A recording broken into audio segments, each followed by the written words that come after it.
But we're going to move on to another topic I want to talk about, Mark, that's came up this week. And of course, RFK Jr., once again, this idiot, this moron who works for Felon 47, he was, he was testifying in front of Congress about some of the things he said about black babies being retooled. And RFK was yelling and interrupting everything that you would see a 72-year-old man that had worms eat his brain, things that he would say. So, back in 2024, when he was a candidate, he appeared on a YouTube show. It was hosted by an influencer to discuss mental health issues facing black men. And then he says every black kid is now just standard put on Adderall or SSRI, benzos, which are known to induce violence. And those children are going to have a chance to go somewhere to get reparented. This is what he said out of his own mouth. And here, this is the man who serves as our health secretary. And during that congressional hearing about this, the Democratic representative out of Alabama, Terry Sewell, read his comment back to him as if he had ever parented or reparented a black child. And he says, I don't even know what that phrase means, and I doubt I said that, he replied. You absolutely said it, Sewell shot back. I'm not going to answer something that I didn't say, Kennedy said. I'd like to hear the recording as it doesn't make any sense. I don't even know what that means. And she replied, I don't either. That's why I'm asking you. During the interview, Kennedy explained that his wellness farms would be free and anyone who is dependent on legal or illegal drugs, including psychiatric drugs, could live in a community with no cell phones or screens, eat organic food, which is raw milk, which is why people are still getting sick, which he had to testify for that, and earn a trade, such as baking or furniture making. This is what he continues to say and repeats this same stuff. And then he accused her of making it up. And she's saying, I'm absolutely not making it up. This is what you said. And, for him to stand up there and say this, and once again, as I go back to the celebrity pool, because all of them, especially the black celebrities, all of them jumped on his side and to his aid when he said no vaccines. They were all there taking pictures with him and everything else. Well, what about him wanting to kidnap babies and then take them and retrain them, or kidnap kids and take them to a farm and reparent them? The things that he said sounds like slavery to me. So here's my take on that, Mark, and I'm going to let you address this situation, because when I heard this and when I saw him testify, it fired me up, especially against these so-called black celebrities and black Americans in general, because they didn't want to get vaccinated because it did something to them. You idiots and you morons. We've been getting vaccinated since we came to this planet. Vaccines is what wiped out a lot of these illnesses that we had. That's why you didn't see polio show back up. That's why you didn't see measles up until now. Now we got an epidemic of measles again. Why? Because people aren't vaccinated. That's the first thing I want to say. Second thing I want to say about this situation is, for the simple fact, they always try to talk about the issues with, black kids on this, the black kids on this. No. The main issue I've said from day one is the James Eversons of the households are not there. These fathers walked out on their kids. Some of them were murdered. Some of them were sent to the penitentiary. And when it comes to sons, mothers cannot raise sons. They need fathers, and they need father figures, which I'm going to talk about a story later in this podcast about that situation. But for these black celebrities who align themselves with RFK Jr.'s way of thinking, are you aligning yourself with this? This is what you want to align yourself with? Someone who wants to take our children and reparent them because somehow we don't know how to do it. It's disgusting that he was saying like that to black people as a whole, as if we're not good enough to raise our children. That's what pissed me off about this situation. But what do you say about it, Mark?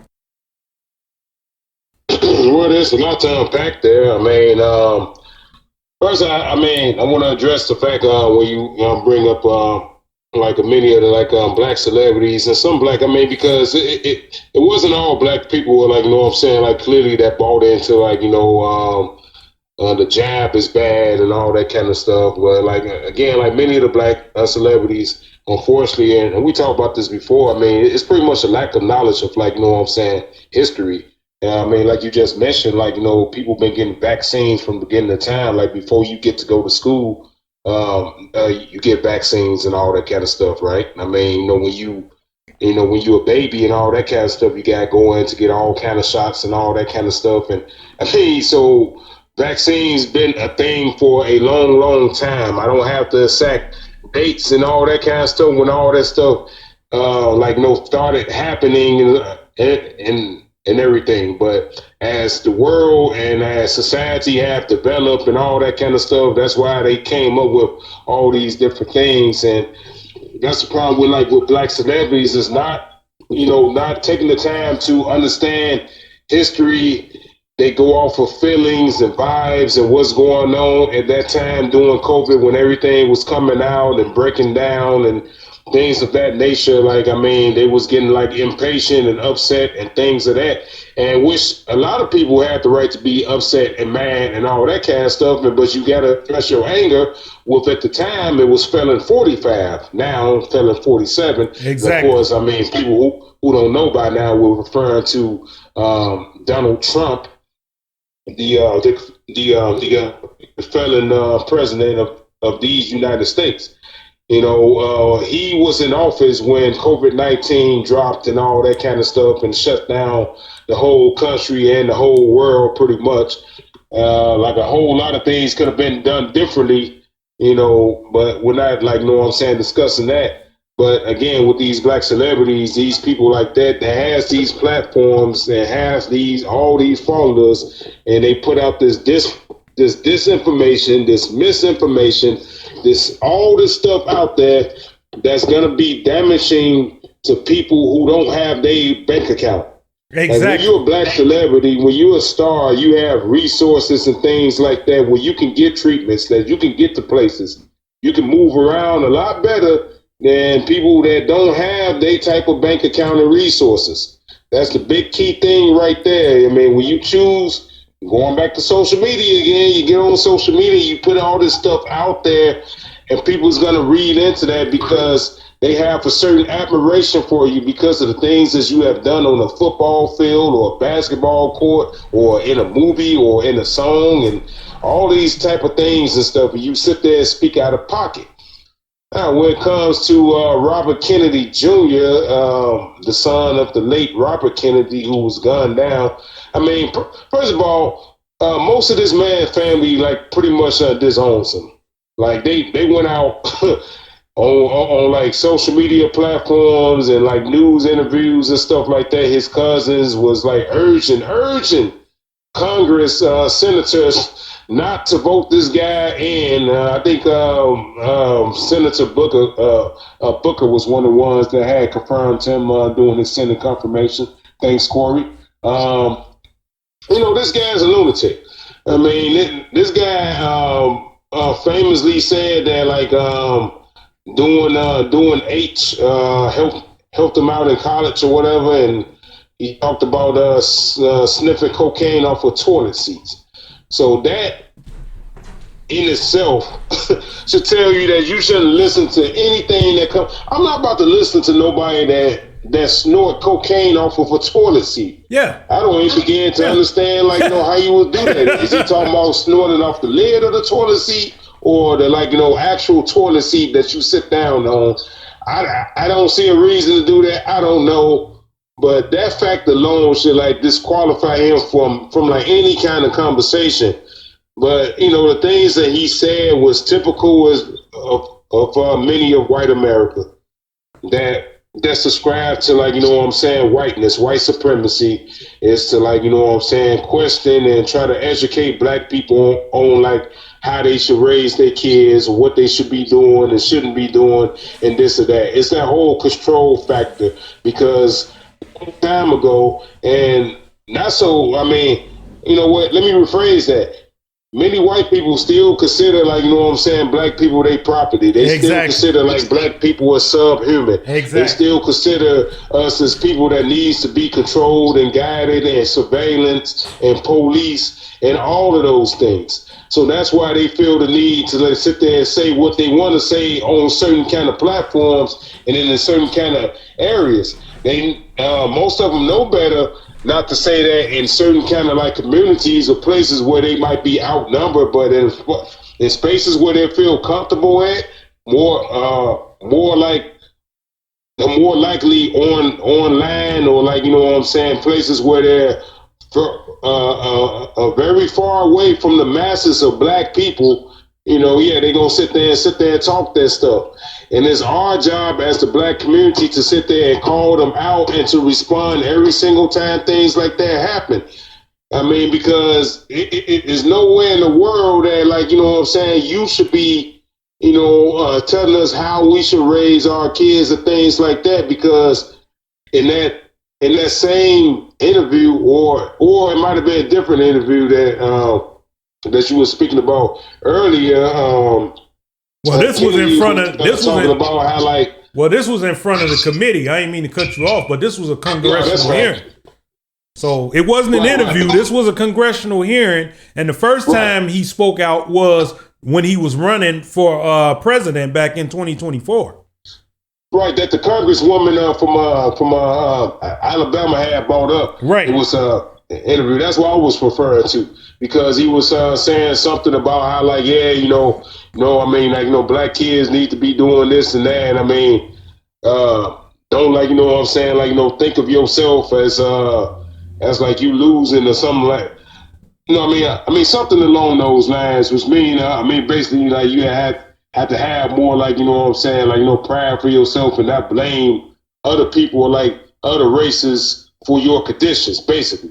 Right. I mean, you know, basically was trying to pretty much say, like, yeah, you know, y'all always complaining about stuff instead of, like, you know, doing something about it or pulling yourself up by your bootstraps and all those type of things. Yeah, so like he did, like, you know, I was listening to Lawrence. I was listening to Lawrence O'Donnell, and he was like, yeah, when me and him was in college, and he got caught doing heroin and everything else, and he got cleaned up, but he wanted prison time for other people. In other words, he wanted prison time for black people. Exactly. They went away to prison, but he went away to a little farm or whatever where his family sent him so he can get treatment. But no treatment for black people. But you get a hand up, but black people, no, you don't get a hand up. If you're a heroin addict, you just and that right there within itself, this guy is Robert Kennedy Jr. Exactly. It's a pretty much like basically you might as well say that they are, like, you know, somewhat of a royal family. You see, you talking about John F. Kennedy, his deceased uncle, who was the president of the United States of America. Exactly. You talking about all Teddy Kennedy, who was a senator, all his family. He got a cousin that was in Congress, or that's trying to get back in the Congress. I mean, his family alone, like, I mean, he have all the privileges of the world. Then he got the nerve to sit there and be like, yeah, pull yourself up. When did he pull himself up? And like you just said, like, when he got in trouble, he had his family backing to keep him out of stuff. Just same way, Felon 47, his daddy's good name kept him out of being drafted in the military. Exactly. But now he sits there and, like, send out, you know, our kids to go and fight and engage in these illegal wars and get their heads blown off and get their arms and body parts shot up and all this kind of stuff. But Barron Trump won't. Barron Trump won't. It won't happen to him. No, he's not going. He's too tall to go. He's too tall. Yeah, he's too tall. So this RFK though, he got under my skin because He's an idiot and he's a moron and he doesn't know anything about being black. So don't tell black people how to parent their children. We can discipline ourselves. Thank you very much, Mr. Worm ate your brain. He's all around trash individual, period. Like I said, man, he snorted cocaine off of a toilet seat. He said this out his mouth, but I'm quite sure if he gets questioned about it in any kind of congressional hearing or something like that, he's going to deny sit there and deny it too. Yeah, because that's what Felon 47 does. It's the old denial thing. So all these people are trash and all these people need to be held accountable for it. That's pretty much going to be the word of the day, accountability, meaning that he should be doing some kind of jail time. I mean, to me personally, I mean, just by the fact that like he's up there like instructing people not to get vaccinated for like a numerous amount of things, and he, I mean, like, you know, soon as he got in the little power that he does have, then you had like a measles outbreak and all that kind of nonsense. So yeah, I mean, this guy is like pretty much trash. I wouldn't listen to anything he says, and I wouldn't advise anybody else to. But like, you know, for these black people that want to sit there and like, you know what I'm saying, follow along with that stuff, with the whole vaccines, things like that, sit down for a minute, do a little research, read a couple books, talk to some people who actually do know what they talking about, not a guy that snorts cocaine from off of a toilet seat. Yeah, it's one of them situations where I'm quite sure he's going to do something else stupid that we're going to have to address on the Grown Men podcast, and we will do it because, in my personal opinion, he's an idiot and a moron.